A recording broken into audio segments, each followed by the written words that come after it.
இதுல என்ன சார் ஆச்சரியம் இருக்கு? எதுவுமே பண்ணலைன்னா இன்னும் வரலைல்ல சார். வந்ததுக்கு அப்புறம் தானே சார் பண்ணுவாங்க. கத்துக்கிட்டு வாங்க. இப்ப ஆ. 41 பேர் அன்னைக்கு இறந்து போனாங்க. ஆமா. அதுக்கு பிறகுதான் அந்த கட்சியுடைய தொண்டர் பணியே போடுறாங்க.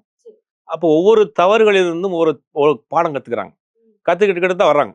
புதிய கட்சி, கட்டமைப்பு சரியில்லை, ஒரு விஷயமா இப்போ தான் உருவாக்குறாங்க. கட்சி ஆரம்பிச்சு 1.5 வருஷம் தான் ஆகுது. கத்துக்கிறோம்னு ஆசைப்படுறீங்க, தவறே கிடையாது. என்ன சொல்றேன், ஒரு 5 வருஷம் நீங்க வந்து மக்கள் பணி செய்யுங்க. மக்கள் பிரச்சனையை பேசுங்க, போராட்டம் பண்ணுங்க, ஆர்ப்பாட்டம் பண்ணுங்க, களத்துக்கு வாங்க. இந்த எஸ்ஏஆர் எடுத்துங்க.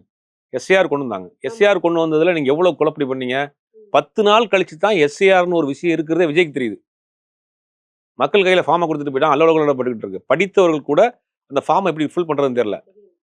இப்போ அதுக்கு என்ன பண்றாங்க? அதுவும் திமுக அதுக்கு வந்து உள்ளடி வேலை பண்ணுது அப்படின்னா, திமுகவுக்கு அதுக்கு சம்மந்தமே கிடையாது.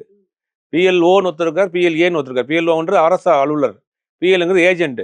எல்லா கட்சியிலும் இருப்பாங்க. இப்போ அது கூட உங்களுக்கு 10 நாள் கழிச்சு தான் தெரியுது எஸ்ஏஆர்னு ஒரு விஷயம் வந்திருக்கு.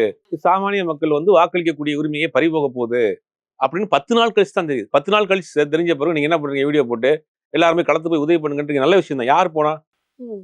நீ களத்துல நிக்கிறது யாரு? இதெல்லாம் வந்து நீங்க மக்கள் பணி, மக்களோட மக்கள் நின்னீங்கன்னா ஆட்டோமேட்டிக்கா மக்கள் உங்களை ஓட்டு போட்டுருவாங்க, தேர்ந்தெடுத்துருவாங்க. நீங்க வந்து வீடியோ போட வேண்டாம், மாநாடு போட வேண்டாம், பாட்டு போட வேண்டாம், பிளேயிங் கிஸ் கொடுக்க வேண்டாம், சால்வை எடுத்து சுத்த வேண்டாம், எதுவுமே வேண்டாம். நீங்க மக்கள் கூட போய் நின்றீங்கன்னா, நீங்க அந்த மக்கள் கூட வேலை பார்த்தீங்கன்னா அந்த மக்களே உங்களுக்கு தேர்ந்தெடுத்துருவாங்க. சரி. இப்போ எதுவுமே எந்த செயல்பாடுமே இல்லாத ஒரு அரசியல் கட்சியை நம்பி இவ்வளவு அனுபவம் வாய்ந்த ஒருத்தர் போய் அங்க நிக்கிறாருங்கிறது பெரிய ஆச்சரியமா தானே இருக்கும்.